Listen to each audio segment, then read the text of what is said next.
At this point in time, the reverse split went through, the conversion went through, and the settlement was supposed to go through. So if you guys didn't get your shares, let me know in the comments down below. Now, we have a serious problem here. Not only did a lot of folks not get their shares and it's not adjusted correctly, but myself is not adjusted correctly. At least based off of my calculations and the amount of shares that I owned in my Webull, I don't have the amount of shares as I should. What is going on, guys? Lottery Stocks here. Welcome back to the channel. Welcome to the channel if you're new. Today, we have a lot of stuff to go over with AMC, so make sure to watch until the end of the video so you don't have to watch another update video here on YouTube. I'm going to update you on every single thing that there is to update you on so far today. So in return, all I ask, it's free, it helps me out, it's one click of a button. Please hit the like button, get this video to over 1,000 likes. Also hit that subscribe button. Let's get into it. So off rip, guys, let me know in the comments down below if you got your settlement shares for your AMC. Now we're going to cover a couple things before we get into the charts. These clowns gave IMAX and Cinemark a buy rating, but AMC a neutral rating. However, their neutral rating was $45 price target. Now this doesn't make any sense. You can see right here,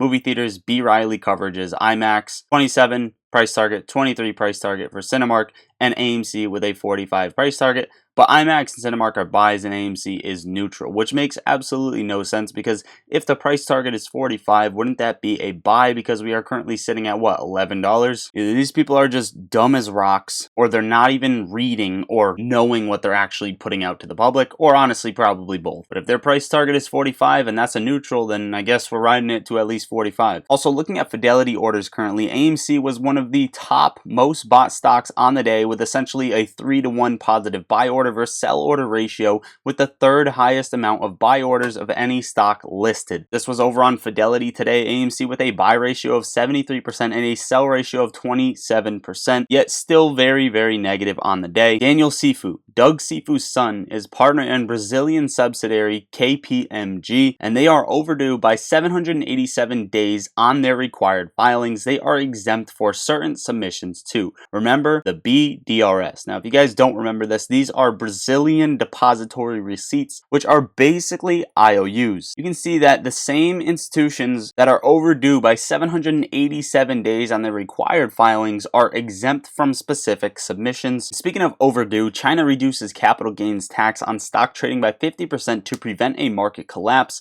Evergrande is down 87% on the first day of resuming trading today. Chinese government orders state banks and funds to buy stocks to boost failing markets. Global banks and crypto exchanges like Tether hold massive numbers of Evergrande bonds as ISDA contract collateral at the original historical value. Evergrande filed Chapter 15 bankruptcy protection to prevent international banks from pursuing repayment of nearly $1 trillion in losses. Number 6, upon bankruptcy case completion, whenever that may be, these bonds and commercial notes will become 100% worthless, no longer allowing ISDA members, the world's largest banks, and funds to use them as collateral. They can't sell these bonds because no fund is willing to buy them. Finally, this will lead to margin calls across heavily shorted asset classes. This scenario is more than likely. Basically, Evergrande plunges. They filed for bankruptcy. A lot of stuff is happening, including the market, which we're going to touch on at the end of the video, that could trigger margin calls for several different hedge funds, but not only hedge funds in particular, but short sellers shorting these heavily shorted plays, these small mid-cap plays like AMC, GameStop, Peloton, Mullen, so on and so forth. Also, people were talking about letting go of their AMC shares. We're going to talk about AMC numbers and then the charts in 1 second, but I just want to let you guys know it's moon or zero for me. So I'm not going to let go of any shares unless we get to a seriously high price target and I'm a millionaire by then. Otherwise, riding this thing to zero.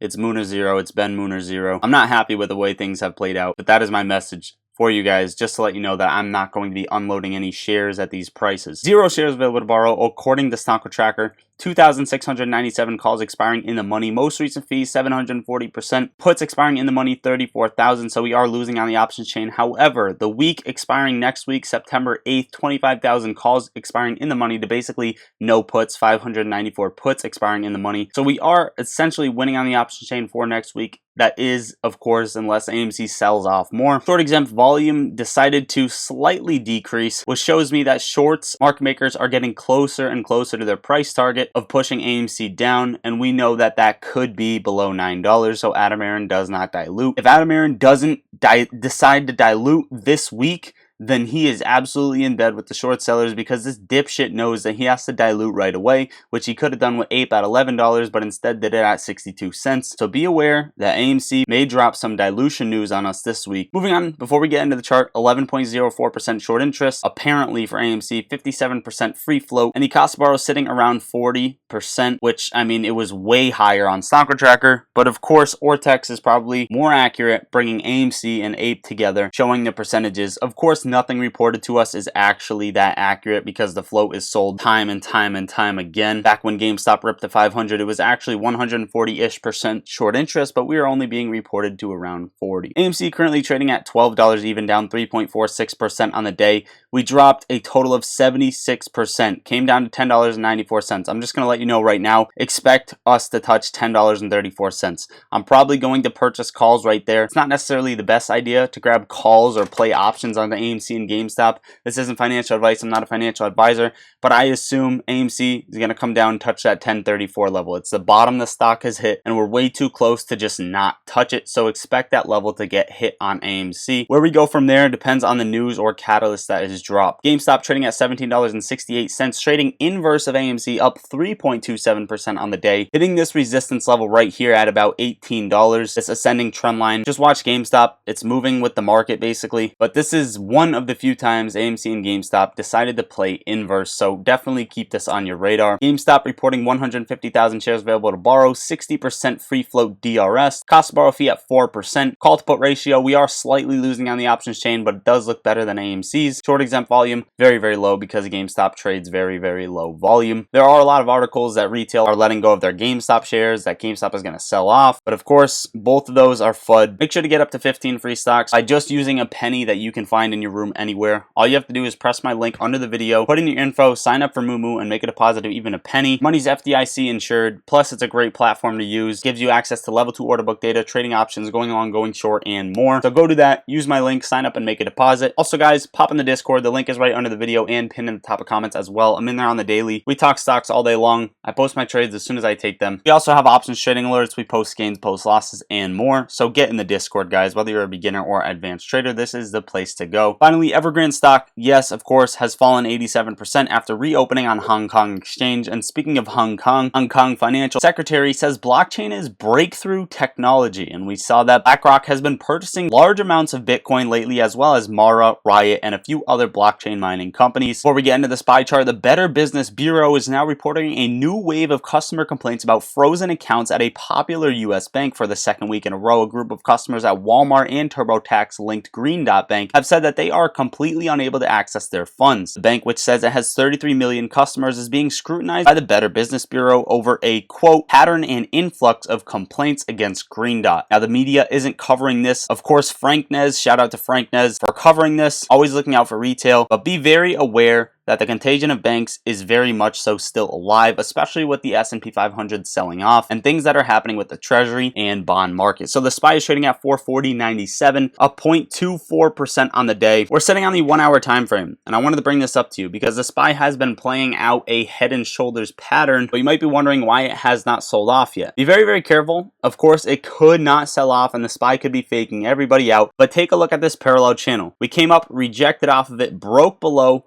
came up again, rejected off of it, broke below, broke above it, rejected, broke below, and where that broke above and rejected is right around here, showing that the SPY, if it comes back up to 444, is probably going to get hit very, very, very hard. It came back up to about 443.38, came back down and testing it as support again on this trend line. But every single time we got rejected up here, the SPY broke below this channel, broke below this level, and got held at a lower trend line. So just keep that in mind on the SPY. This is the trend line that it likes to hold when it does break lower, showing that the next stop would be around 437.50 on the SPY or 438 to be safe. That is a quick outlook on the S&P 500 and my quick AMC update video for you guys. If I have more stuff that comes out, I will be updating on YouTube Shorts, posts, and Twitter, so make sure to go follow me and have post notifications on YouTube in case I do upload another video. That is it guys, check the links down below. I love you all. Lottery stocks out.